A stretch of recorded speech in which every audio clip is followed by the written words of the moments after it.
Assalamualaikum warahmatullahi wabarakatuh. Baik teman-teman, pada kesempatan kali ini kita akan membahas sebuah karya dari Neil Robinson yang berjudul Discovering the Quran, atau kalau kita terjemahkan ke dalam bahasa Indonesia yang berarti menemukan Al-Quran.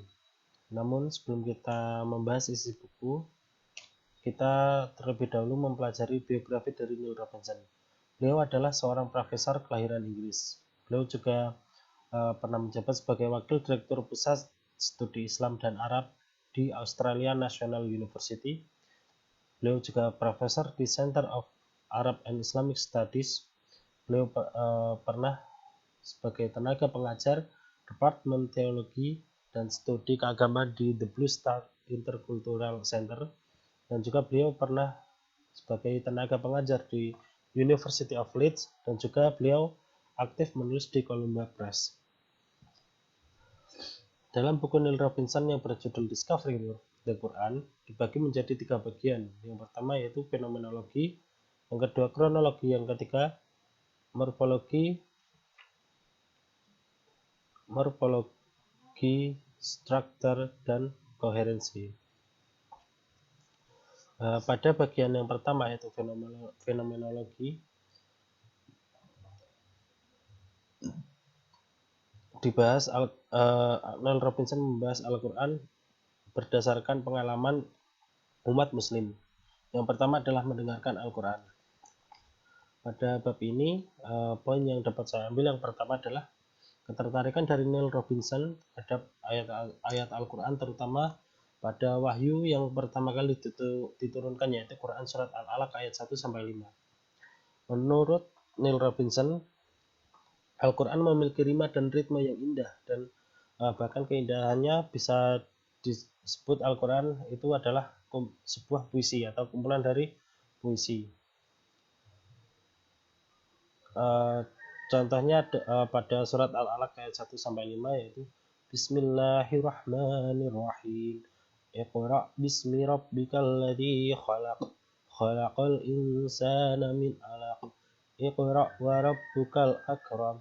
Alladzi 'allama bil qalam.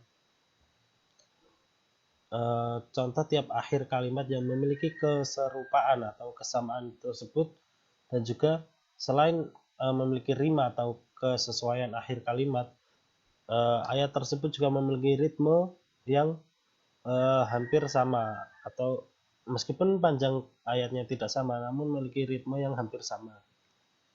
Dan tidak hanya dalam Quran Surat Al-Alaq ayat 1-5, namun seluruh redaksi dari Al-Quran itu memiliki irama dan juga ritme, dan juga memiliki rima.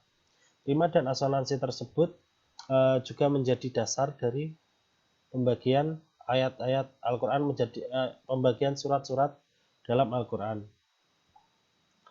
Selain itu, yang kedua yang dapat saya simpulkan dari mendengarkan Al-Quran ini adalah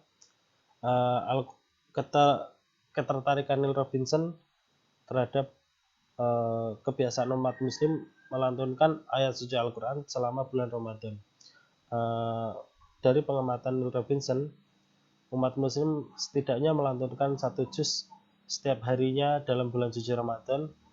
Hal tersebut memberikan rasa gembira yang luar biasa bagi umat muslim, apalagi kalau bisa khatam di malam ke-27 atau biasa kita sebut malam Lailatul Qadar.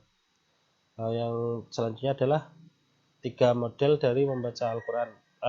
Dari hasil pengamatan Neil Robinson, terdapat 3 model dalam membaca Al-Quran. Yang pertama adalah hadr, yaitu membaca secara cepat seperti orang berbicara. Yang kedua ada tartil, membaca secara lambat, dan juga yang ketiga ada tadwir, yang berarti membaca secara sedang.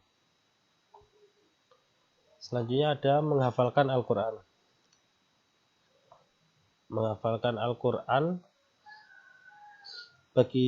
menurut pengamatan dari Neil Robinson, menghafalkan Al-Quran itu sangat penting bagi umat muslim. Kenapa? Karena dalam ibadah sholat, yaitu ibadah wajib bagi umat muslim, minimal seorang umat muslim harus menghafal harus memiliki hafalan 3 ayat selain Al-Fatihah untuk menjadikan sholatnya itu sah. Jadi kalau seorang umat muslim tidak memiliki hafalan Al-Quran minimal 3 ayat, itu tidak bisa dianggap sah sholatnya. Selain itu juga menghafalkan Al-Quran bagi umat muslim sangat penting. Selain dalam sholat, juga dalam berdoa, umat muslim juga sering menghadirkan ayat-ayat Al-Quran ke dalam doa-doanya. Tahapan dari menghafalkan Al-Quran ini tidaklah secara instan, namun secara konsisten dan juga penuh disiplin yang tinggi. Mulai dari bagaimana menuturkan ayat-ayat huruf-huruf konsonan, dan juga setelah itu menyusun huruf menjadi sebuah kata. Setelah itu mulai membaca Al-Quran. Setelah membaca Al-Quran sampai kata, barulah seorang umat muslim diperbolehkan untuk menghafal Al-Quran. Selanjutnya pada bagian fenomenologi ini adalah Al-Quran dalam kehidupan sehari-hari. Sebagai wilayah yang mayoritas umat muslim, terkadang menemukan orang yang memiliki bacaan Al-Quran yang baik, itu pun juga gampang-gampang susah. Tentu saja pada kasus seperti ini bantuan teknologi sangat dibutuhkan, seperti Al-Quran, bacaan qori-qori internasional lewat radio, melalui TV, atau sekarang melalui internet, melalui YouTube dan lain-lain. Al-Quran bagi umat muslim itu sangat penting, sehingga tidak hanya menjadi kitab suci atau buku yang dibaca, namun juga hadir dalam kehidupan sehari-hari. Bahkan bagi sebagian umat muslim, ada ayat-ayat Al-Quran yang dijadikan sebagai obat, sebagai pelindung, atau sebagai jimat. Begitu ayat Al-Quran masuk ke dalam kehidupan umat manusia, tidak hanya sebagai sebuah bacaan, namun juga masuk ke dalam sosiokultural masyarakat. Bagian kedua yaitu kronologi. Pada bagian kedua ini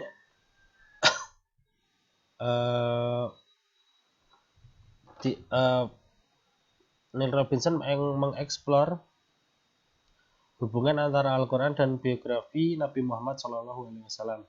Setelah menyisir dari Al-Quran mengenai tanggal dan asal pewahyuannya sebagai bukti, di sisi lain akan dikemukakan pula bagaimana tradisi biografis dapat digunakan untuk membangun kerangka kronologis yang rasional.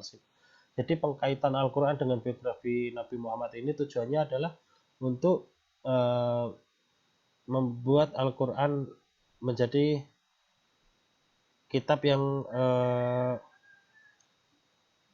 membangun kerangka kronologis dan juga membuat Al-Quran menjadi kitab yang rasional. Selanjutnya pada bagian kronologis ini juga dihadirkan sebuah kontroversi tentang teori kebangkitan Islam yang diusulkan oleh Patricia Crone dan juga Michael Cook.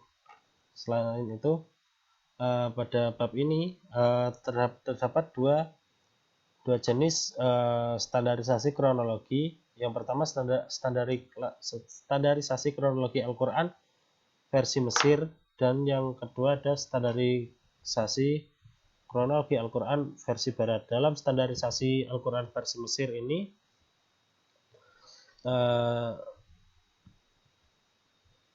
urutan kronologis surat Makkiyah dibagi menjadi 86 surat yang diawali dari Quran surat Al-Alaq dan juga diakhiri Quran surat Al-Mutaffifin. Selanjutnya dalam surat Madaniyah menurut versi Mesir diawali dari Quran surat Al-Baqarah dan diakhiri Quran surat An-Nasr. Namun dalam standar kronologi Al-Quran versi Barat terdapat beberapa perbedaan penomoran atau pengurutan kronologi. Urutan-urutan tersebut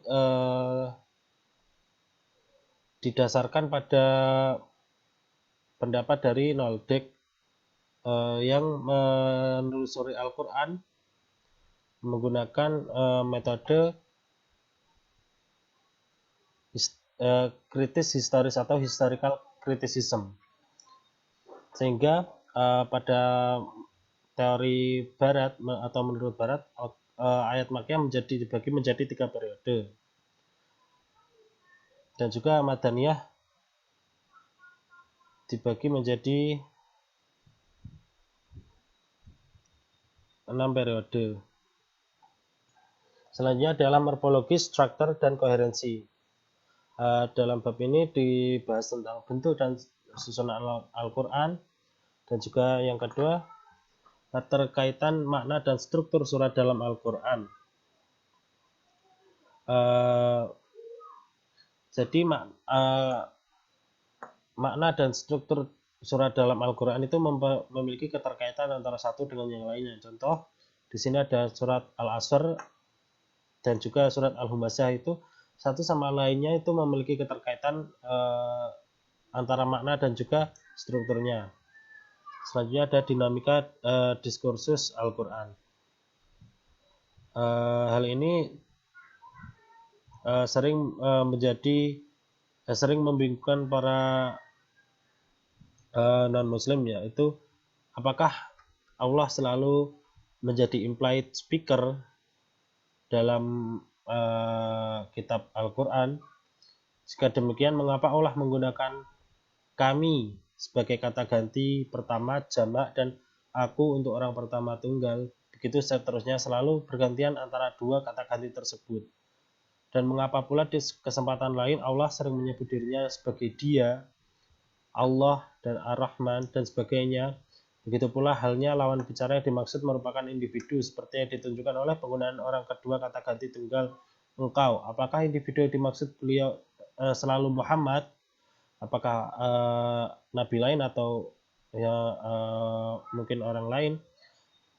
Di akhir pada jadi hal-hal tersebut selalu menjadi pertanyaan bagi orang non-muslim.